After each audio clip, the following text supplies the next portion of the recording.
Welcome to Driven, the Unscripted Success podcast, with your hosts, Mike Menino and Nariman Hamden, bringing you insights and stories on achieving personal, professional, and financial success.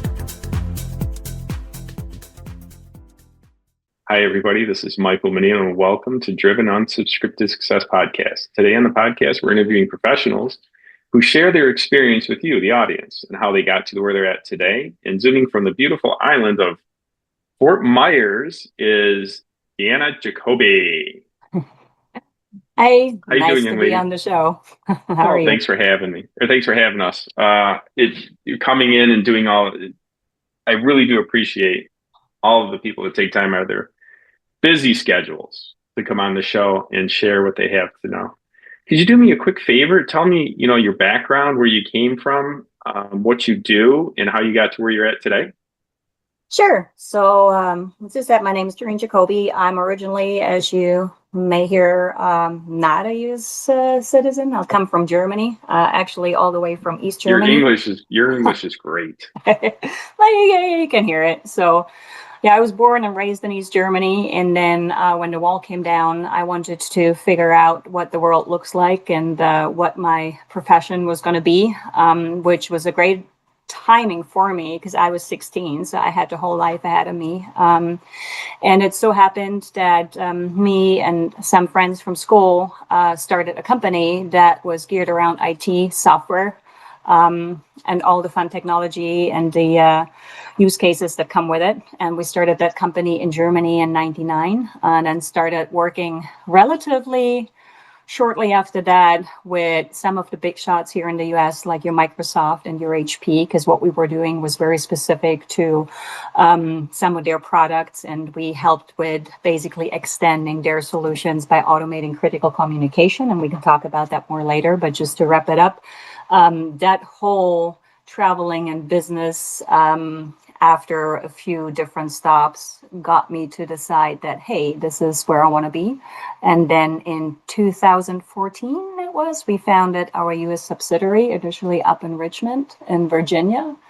I had my son when 2 years later, 2016, and then had to decide once he came to school age, where do I want to send him to school? And I ran into this whole fun of COVID and, places being closed down and whatnot, and ended up down here in Florida because that was where I felt safest and where I could feel the freedom that I've been after all my life. Well, you're welcome. We love you being here. I've noticed over years that people that come in from other countries do very well in the United States because they're escaping, even communism or some other kind of socialist regime, and they flourish here. And I have a term for it. We call it the immigrant advantage.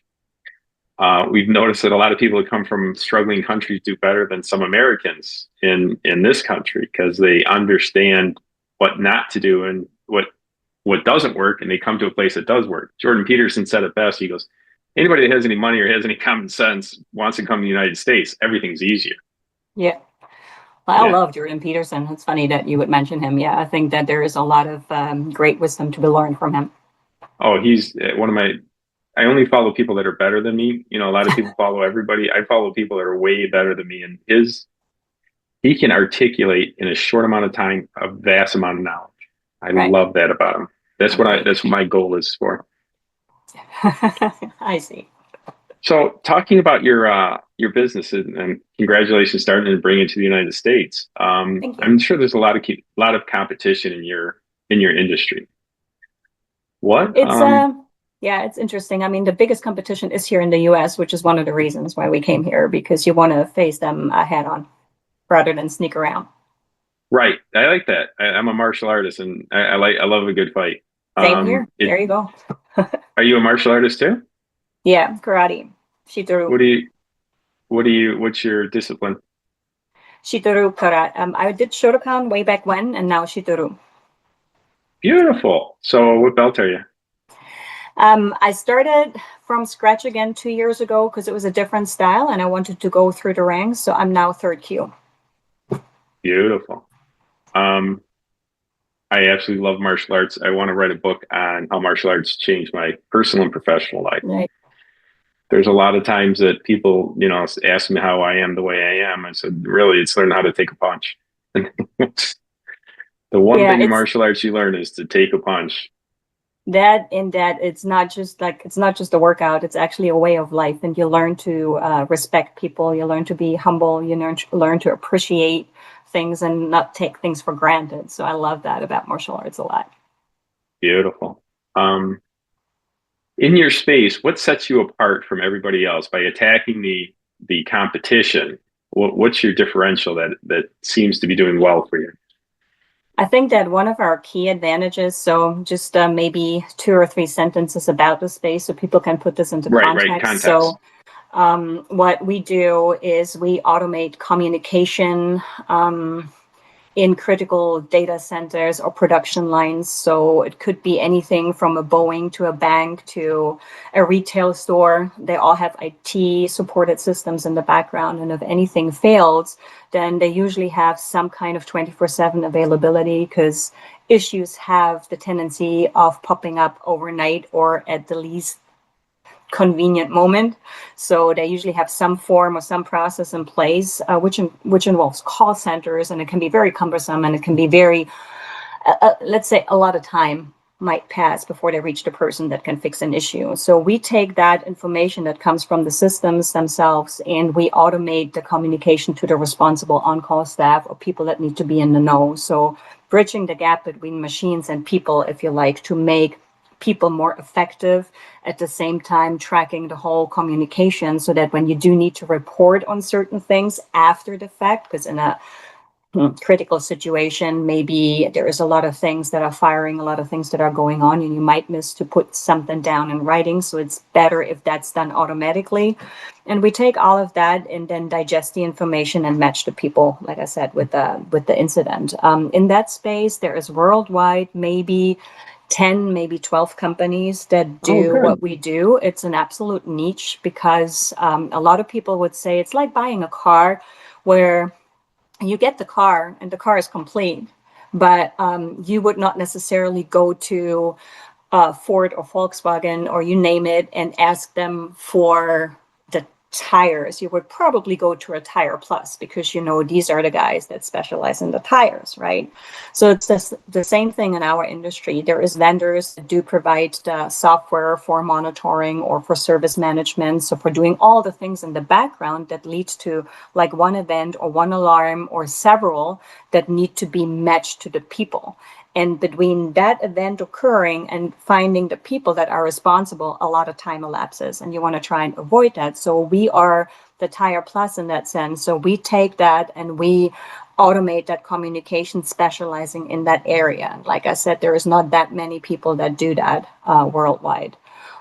We have probably most of the 12, like over 50%, I would say, are in the United States. So again, coming back to most of the competition is here. What sets us apart is a number of things, I would say. So we have always been very agile. Now, every software company says that about themselves. It's one of the buzzwords, but we are engineers like by heart. So we always try to find better ways and talk to the customers a lot. So it's not just about, hey, this is what the investors want or this is what the industry wants. It's more like, hey, let's really take our customers, let's see how they're using the system, and then let's try and anticipate how they would be using it in 2 or 3 years. So we started doing AI supported stuff, for example, long before this became a buzzword, because we figured that'd be really nice to recognize patterns and then just be able to recommend certain actions to the people in the field, right? So that would just be great to have.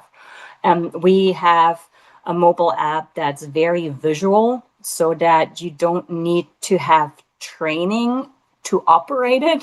It's not a complex IT supported system that only a developer can manage. It's something that you and I could just work with at any time of the day, even if we didn't have any, like you said, not tech savvy. You don't have to be tech savvy. You just have to get the information and then click a button and acknowledge, or escalate or forward. Make So a I would decision on probably it. say that this is like some of the most important aspects that sets us apart, and the passion we have the relationships we build with our customers. We get that a lot from our customers, that they say, with you guys, we can have a relationship. We feel like you listen, whereas for others, we're just a number. Ooh, good. So you like you said, it's multifaceted. You're trying to be Yeah. intuitive in your business. Yeah. And you're relationship driven. Yeah, correct. Not just transaction driven, as probably most investors want you to be, because that might apparently get you more bucks, but it's not as sustainable. So it's a short term thing where maybe within 2 or 3 years, you can reach a certain momentum, but then what are you going to do after that when the new kid on the block appears? The new kid on the block appears. Yeah. I know exactly what you're talking about. We do real estate investing, and our customers are people like me, and I absolutely love them and adore them, and to take care of them is probably the most important thing I can do all day. Yeah. You agree too, right? Right. Awesome.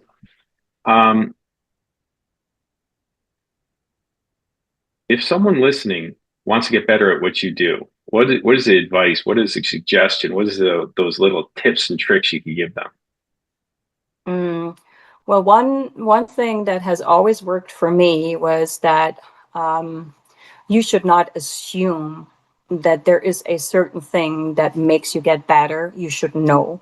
So for knowing what you need to do is you yourself need to do a lot of research. You must not believe everything you read or hear left or right, particularly not now, because a lot of the things that you will Google are also AI driven. So you need to kind of know or figure out what is real, what is not. It doesn't make it any easier. And you need to listen to the people. Like, I like what you said, that you only follow people that are way better than you, because I think this is where the growth is for you in so many ways, that if you find like some would call it a mentor, someone that is way better than you, and you really listen to that person and you try to take what applies to you, and then have the research meet that, and then try certain things out, then this is what helps you to accelerate. And you should never stop doing that. So don't think at some point that you're done as a martial artist. That this is not true. You can always get better. There is no I'm done now. And it's the same in life. I really believe that the moment you stop trying to get better at something, you're dead. Or done. Yeah. I could see retirement in my future, but I'm still going to get better at the things I want, but not, I'm not going to leave what I love doing is real estate. And like you said, in martial arts, I'm a 5th degree black belt, and everybody goes, "How'd you get there?" I go, "It's simple. I never quit. I just kept doing it because I enjoyed it." Right. So if you do for a living what you do for free, you'll never work a day in your life. And martial arts taught me that a long time ago. I absolutely love it. Everybody I talk to that's a martial artist, is generally exceptional people. I've never really seen a high level martial artist compete in any level and not be successful, because they learn the tips and tricks of life. Correct. Fighting through it, getting up, just getting up. Everybody's going to get knocked down. Just get up. I don't even think twice about getting up anymore. And then that, and then also not repetitive tasks, right? So many people get so bored by it. And then in our current society, everybody wants like the constant challenge, the constant adrenaline, the constant kick. And I see it in my son, because he's training with me, and it's way harder for him to enjoy and appreciate karate, because he doesn't like the repetitive nature of it. And he says, "I just want to fight. I just want to do kumite." I said, "Yeah, but in order to do that right, you got to know what you're doing. You can't just be hitting a bag. I mean, you need to know what it is that helps you win, right?" And then he goes like, "Yeah, why do I have to do the same things over and over again?" So you get better at them. But this is a big issue, I think, that we have in our society, that we always want something new and something shiny and something else. So I, A, didn't grow up like that. And B, I think if you really, really want to get good at something, everybody talks about the rule of the 10,000 hours, and it might be kind of like, oh, again, but it's so true. If you don't do that, you're not going to get to the top percentage of the people that you're seeing yourself getting to, because everybody thinks, oh, it's so easy, I don't have to do anything, and it's just automatically one day I'll just be recognized as ABC. But that's not how it happens. Not as a company, not as a person, not as anything really. So and martial arts, I feel, teaches you that to be more patient in a way, because you see your results. It just takes a little longer. And if you do your kicks and if you do your punches like a gazillion times, eventually you see yourself getting better and you go, that's what everybody means. Now I get it. The one thing that martial arts, it teaches everybody is humility. And the one thing I try to teach, my students are now first, second, and third, and fourth degree black belts. Because before I teach the color belts, now as you get up in rank, you got to teach the teachers, basically. Right. And the thing that I try and install to every student every time is it's a systems and process. Enjoy the journey. Yeah. Because you, like your son saying, I want to fight. Well, we got to show you. First, we got to show you how to block. Then we got to show you to punch. Then we got to show you to block. Then we got to teach you how to fall. Right. Then you can start fighting. Right? You got to get proficient at those before you go into it. So it's a systems and process. Right. And you do the same systems and process in what you do and what I do and what everybody does, and it's relatively easy. If you know a systems and process and how to work it. Correct. I agree. What's the style that you're doing, Michael? Murikwan Tong Sudo. So the old style of punching and kicking until the other person doesn't get up, and it's ours is real traditional. And my grandmaster had no gear and fought on a wood floor, and that's how they learned, and that's how he teaches today. Right. And what's really kind of cool about our style is I was looking at a picture one time of my grandmaster. He showed a picture of Chuck Norris testing for his fourth down, his master's degree. And I go, hey, where's this at? He posted it. I said, he goes, Detroit. I go, that's Chuck Norris. He goes, yeah. I go, are you in the picture? I saw some red belts sitting around, I'm like, are you in the picture? He goes, yeah. I go, where are you at? He goes, I'm on the board. And I looked from right to left, and in Korean style, it's right to left for the highest rank. Korean. Half of them came from Korea to test Chuck Norris. Korean, white guy, David J. Preem. He's the one that gave Chuck Norris his master's degree belt. And and if I didn't push him on it, he wouldn't even have told me. So humility is what I learned from these guys. Yeah, no, agreed. Speaking of working hard and going through challenges, going through hard things, systems and processes. In your life, you had some challenges. What have you had to do? What is one of your biggest challenges, and how do you overcome it? Ooh, there is I know. A lot on different levels. So I think that what probably summarizes this best for the audience would be that whatever the challenge is, for me, it was always about not only not giving up, but I don't believe in this is not possible. Impossible in my mind doesn't exist. So if something's impossible, whatever it is, then I find a way around it. I think that's one of the traits that I either inherited or grew. I don't know. It's always been there, that I had the tendency of making the impossible possible, if that makes sense. And it can be small things. And it can be larger things, like saying, hey, this is the country I grew up in. Now it's gone because the wall fell. Now I'm running around the world trying to figure out where I belong, and then moving to a completely different country, and kind of skipping a few other countries on the way there because you're trying to figure out where you belong, and not being afraid of that. So a lot of the people that I work with, they know that phrase from me that I say, you got to get out of your comfort zone. You are not going to learn anything, whatever it is, if you stay in your comfort zone. I am so adamant about that even if because now the kid goes to school, so we have a schedule, and we have to do this and we have to do that. So I cannot get out of my comfort zone as much as I would like to.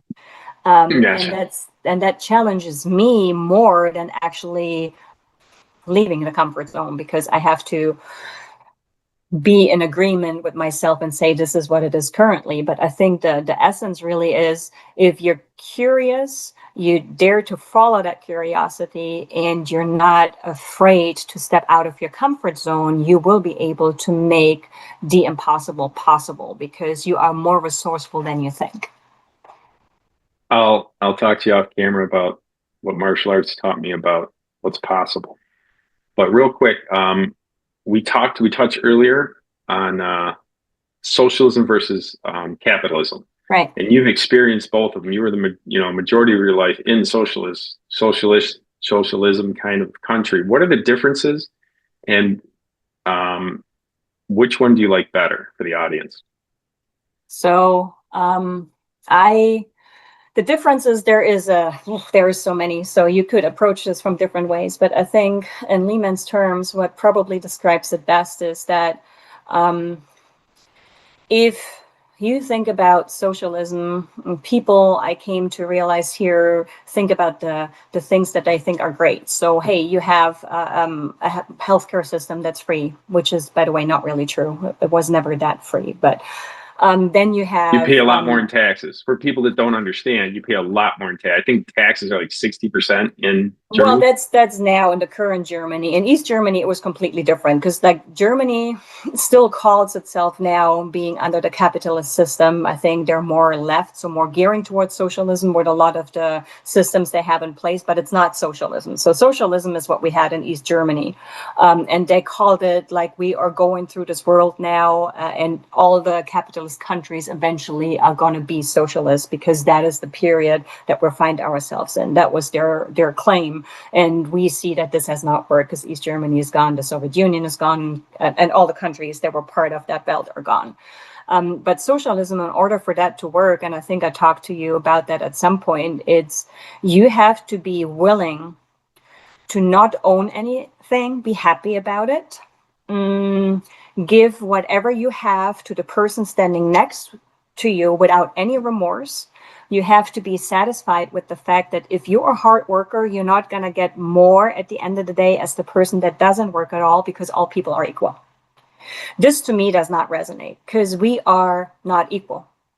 The people are equal has become very politicized, I think, in a way that you use this to say, hey, there is like these people here and these people there, and they should be more equal. I agree, but it doesn't mean that everybody should get the same grades or the same money or the same this or that, just because this is what it should be.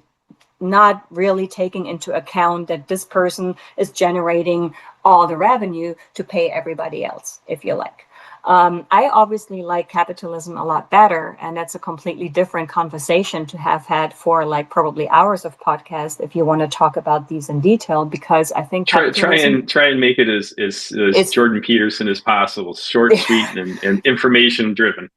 I think capitalism is, the way at least we have it today, is the fairest of all systems. So there is, and I don't know. That's a good point. That's a very good point. You know, the socialism screams fairness, but like you said, capitalism is the fairest system. Capitalism is the fairest because it takes into account the performance of a person. I think that's how you can summarize it very easily. Right, there you go. And if Thank you, Mrs. Peterson. If anybody wants to read up about that, actually, I got that from Ayn Rand. I don't know if you're familiar with her. She was a Russian immigrant to the United States in the 40s or 50s. She wrote a book that's called Atlas Shrugged, which was her most popular. And she also wrote a number of shorter books and essays. And one talks about capitalism and why capitalism is the best system that you can have. If you read that, it's a short book. It's not like hard to read at all.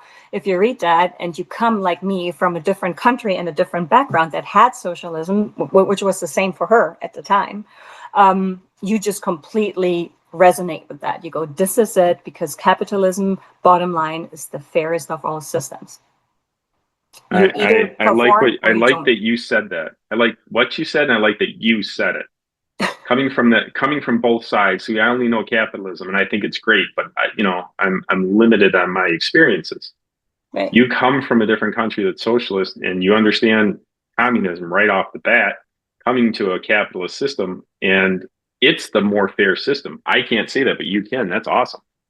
Yeah, because you would get it turned around in your mouth. People would say that's not true because socialism is supposed to be yada, yada, yada, but it is not, because if you live in it, you have no ability to grow. You have no chance to excel. You have no chance to, like, we couldn't even travel anywhere. We were caged in. We had a wall built around us. So where is that fair? Who decides that the wall is built? Who decides? Like I had, who gets in and who gets out?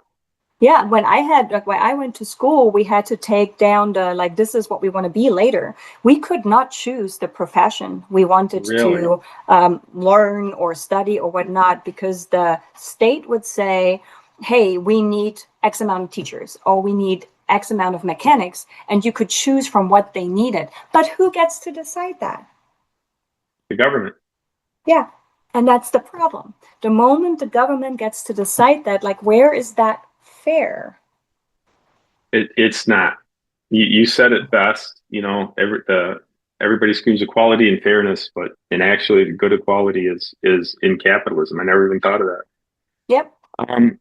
Real quick, it sounds like your business is doing great. That's awesome. I'm very happy for you. And I love that you came from a different country. I call everybody that comes over from different countries and succeeds in America, I call it the immigrant advantage, because they're hardworking and understand how to get stuff done. And they come to America and the process just works great for them. I know majority of my friends from other countries are doing better than the average American.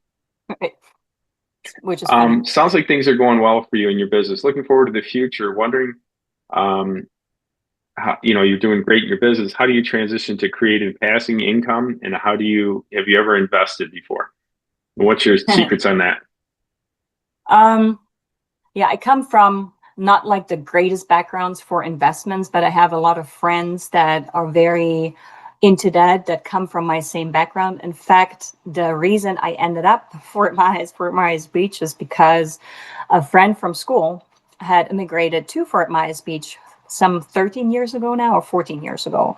And he is more in your neck of the woods. So he is a real estate guy. He buys places and he rents them out. And this is how he builds his little empire. Passive income. Yeah. So I have never been like the greatest at that. But what I like about here is that there is a different philosophy. So you're not expected to stay in your house forever. You can move on 2 years down the road, and there is more capital accessible to you and more options accessible to you and more advantages with that if you actually do go out and start investing. My investments are more in the people, in a sense that I think a little bit of my background, because my family also came, there was a lot of teachers in there. So I like to help people excel. So I like to teach people, in which I probably also see a certain transition. We call it creative income at some point, where you say, I could take the knowledge that I've accumulated and help other people on the way in different areas. So I'm already doing this by enabling the teams that I work with, and the customers, if you like, to utilize and get more out of our solutions and excel at what they want to do. But I think that this is my path going down the road. And I could also see, coming back to the martial arts, I could also see a lot of that happening, because I really do enjoy it. I'm planning to do it for a very long time. I don't know if I'll make fifth degree, but I'll get to a certain point that I feel comfortable with. Here's how you can get there. Don't quit. I will not quit. But this is what then you're going to end up being a fifth degree. That's how this works. And this is I think where I see that with the experience that you also have, having tried so many different situations, lived in a socialist country, then I came to New York, then I lived in London for a bit, then I went to Australia, then I came back here. So I have all these different inputs and things that hopefully I will also be able to send my son on the same path, where he can experience a lot of that by himself. I think this is the greatest way to learn, and this is what once I have the chance to say, hey, I don't have to do all of this I love doing what I'm doing. It's not the point, but if you have more time on your hands, maybe that's like a path that I would like to venture on. Financial freedom. Agreed. Well, listen, thank you very much. Wrapping up the interview, there's a couple last questions. What do you got planned for the next 6 to 12 months? What do you got exciting coming up? The black belt test. Yeah, of course, a couple of tests there, because we also do weapons, so that's a lot of fun. We do the sai and the tonfa and the bow, and it's all cool. The most immediate thing that actually is coming up is like this Friday, we're going to take a flight over to Germany. I always go to HQ because we still have like our main companies over and the developers and everybody's over in Germany. And so I'm going to have fun-filled 2 weeks at HQ with like strategy sessions and working with the teams over there. I always enjoy that a lot. Then I get to take my first vacation in a year. So I'm excited for that. Where are you heading to? The kids are going to start 4th grade, so that's always cool and interesting. And then I don't know beyond that. Like I never plan like more than a couple of months ahead personally, because like I said, I like that flexibility and being able to adjust. I know that I definitely want to start and try travel a little more again. So we'll probably be going to a couple of tournaments and things like that. So that'd be cool. I would suggest if you do, you ever hear of the U.S. Open? There's different U.S. Opens, but the martial arts one is in July, and it's I think the 17th, 18th, and 19th, and it's in Florida. It's in Orlando. Right. I will happen to be there. I'm going to competing in the brick breaking. I got the honor of competing at the ISKA this year. Oh, so cool. I know. If you want to learn a little bit about brick breaking, meet me in person and see the best martial artists in the world. The U.S. Open's coming up. I highly suggest you take a look at that and see if your kids would like to go. All styles are welcome. The brick breaking, the first time I actually laid my eyes on it was not too long ago. There was a couple of black belt tests that I had the honor to help our senseis with the black belt tests. And so I got to see the brick breaking firsthand and help with that and set it up and stuff. So yeah, that's very cool. I'm not quite there yet. Breaking boards is fine. Brick breaking, not quite yet. I know somebody could show you. I know you. Awesome. Listen, thanks a lot for a great interview. I really do appreciate it. Could you do me a favor and tell everybody your company, what you do, and how they would get in contact with you if they want to get in contact with you? Yeah. So the name of the company is Dirdac. The product is called Signal 4, Signal without the A. The easiest way is if you just go to, and I'm going to do the webpage, www.signal, SIGNL, 4 as in the number.com. 4. And yeah, and that's us. And I'm also on LinkedIn under my name. So you'll have the name and the title. So you can just come and find me on LinkedIn. And I'd be happy to start a conversation. Awesome. Thank you very much for your time and everything. We'll say goodbye to the audience. And we really do appreciate your time and your experience. Thank you very much. Thank you. Bye-bye. Thanks for listening to Driven, the Unscripted Success Podcast. Want to share your story? Apply to be a guest at drivensuccesspodcast.com/guest.